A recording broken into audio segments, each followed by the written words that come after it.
Today, I'm putting out there what I did that was keeping me stuck. And oh my gosh, this one's all about me, unfortunately. Everything I did wrong. All right. So here is a slide I always include in my videos because it's me working. And I wanted to begin by telling you that I absolutely wouldn't have had any chance, you guys, of building my solo foundation. I wouldn't have been able to go from struggling and I guess frustrated and overwhelmed to starting the day in flow and have enough energy to get my projects done if I hadn't have kind of undid all the things or redo all the things that were keeping me stuck. Because as I love to say, if you can get over being stuck, you can grow, right?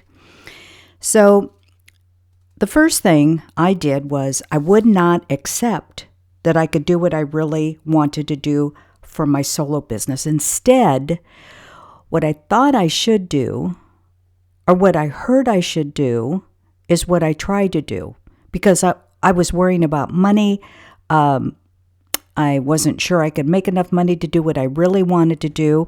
And it's really unfortunate because there are a lot of people that believe, and it's absolutely true, that there are businesses that you can make a good income from, and some you can't. Just simply there's no demand for it. But what I'm talking about is kind of turning my back on what I've always really wanted and what I really wanted to do. So it was a little deeper than it just wasn't acceptable. Number 2 is I spent too much darn time trying to convince myself that I was smart enough. So instead of marketing and promoting, right, my products and my services, what was I engaged in? I was engaged in learning, reading, webinars, ebooks, handouts. In other words, I wasn't spending enough time selling and marketing. And you have to understand that idea that I wasn't smart enough was and is considered nothing more than a limiting belief, because, it's kind of subjective what is not smart enough, right? All right. Number 3, I just simply ignored the topic of money. I have never had a good relationship with money. So instead of learning about money and going after good money practices, I just ignore it. It's not on my radar. Now, if you've listened to any of my podcast episodes, or if you've watched any of my YouTube videos, I talk about my 2 hardworking parents. You know what I'm saying? Real hardworking parents. And they just didn't talk about money. And there was a time I saw my dad at the kitchen table paying bills, and I just kind of, hopped up there and plopped down next to him and said with a big smile on my face, I said, "Daddy, how much does it cost to live in this house?" And he looked at me and he said, "That is none of your bleep business." All right, that's how that ended.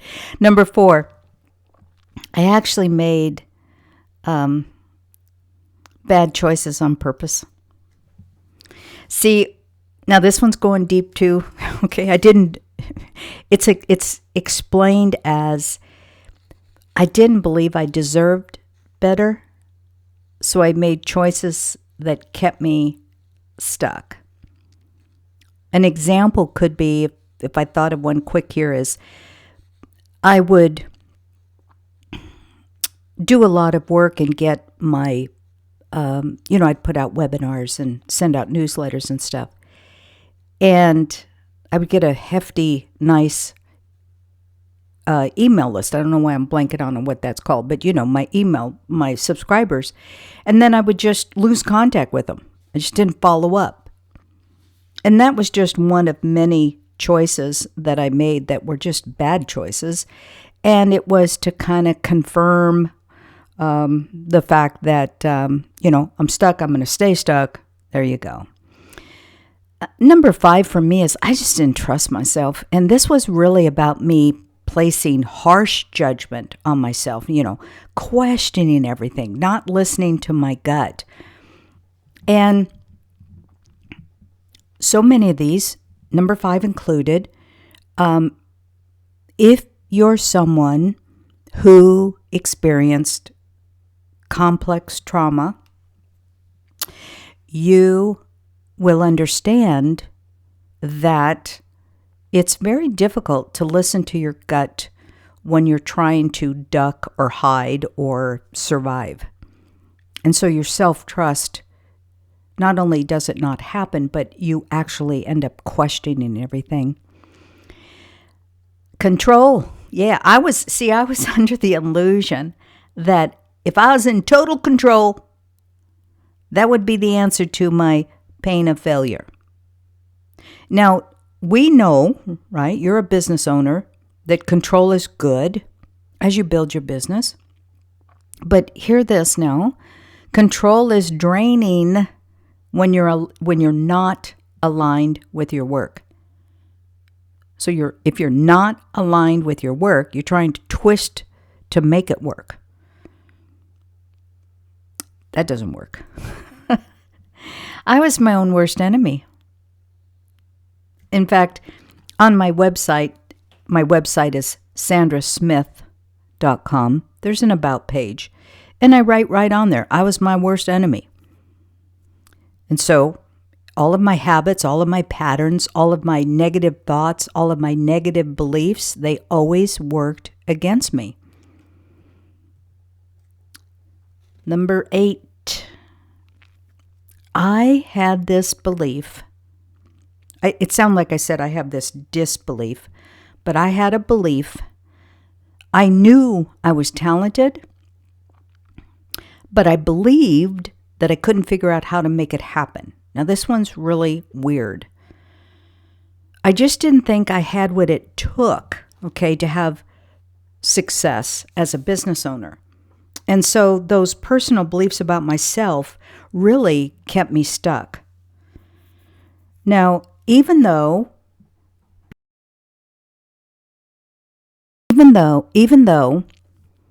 I had a radio show, I had a television show, right? Even though I did voiceovers, I did everything. I still didn't see myself as successful. I think this is my last one. I'd compare myself to others. Now, hear me out. You've heard this issue before. I would compare myself to others in my industry who were much farther along than I was. And I wondered, what is my problem? See, these comparisons hurt my soul because every time I would see a beautiful sales page or a beautiful website or go through a wonderful webinar, I thought, man, what is my problem? And it wasn't until I started recognizing that I was comparing myself. First of all, don't compare yourself, but the fact that I was comparing myself to someone that was 5, 10, 15, 20 years further down the road. And the only way you get good at something is 10 years down the road, 5 years down the road, 6 months down the road.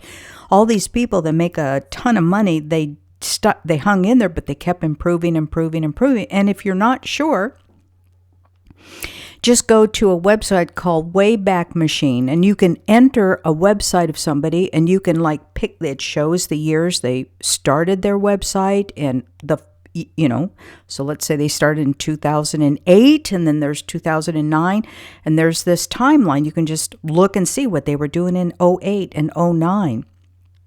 And there's one gal in particular that says right on her website, I started, 13 years ago. I'm at $120 million in earnings, right? Well, go back to Wayback Machine, look at what she was doing. I'm not throwing any diss to her. I'm not being disrespectful to her, but even her slides were kind of funky, when she started out. And don't forget that when you are generating income is when you can start leveraging, because now you're taking off your plate things that you no longer have to do. So you're going to stay focused on what you need to do. Hire somebody to do what they're good at and let them do it, like build slides. So the slides are better. You're doing your work in a larger quantity. You're more focused. So now you're getting more attention. You're getting more eyes on your products and services. And hopefully they're investing in it and finding your work as a solution to their problem. So now you're earning more money, and then it just builds and builds and builds. It's just very difficult to get that traction, which is why I like today's video. So let me make a couple quick points here in case you feel like you could relate to any of the reasons I was stuck. And this is kind of my bottom line. The first point I really want you to think about is I want you to, if you see yourself in what I talked about myself, is I want you to see yourself in judgment of yourself, and I want you to decide to be loving toward yourself. That's a really good starting point. I want you to realize that you are in judgment toward yourself, and I want you to decide to be loving. Okay? The next one is, if you feel yourself feeling down after you've checked out others and you're, looking and checking out other people's work, I need you to just pull your focus back to your work. Just get back to your work. And you have to force yourself. Now, I know, depending on where you are in your business, oftentimes we have to revisit or sign up for a webinar here or there, or go revisit things, or go on YouTube or Google things. I get that. But the kind of the difference here, the kind of difference, and I think you can see what the difference is on this point right here, which is my second point, is if you feel down after you're checking out other people, just go back to your work, because that isn't what I want for you. Okay? And the last or the third point is, if you see yourself not trusting yourself, spend some time, okay? Do some deep self-study, but make a decision to start building your self-trust. I'm telling you, so many of our self-beliefs inside us really tear us down. They really keep us from success, and they absolutely, really keep us from living our full potential. All right? And the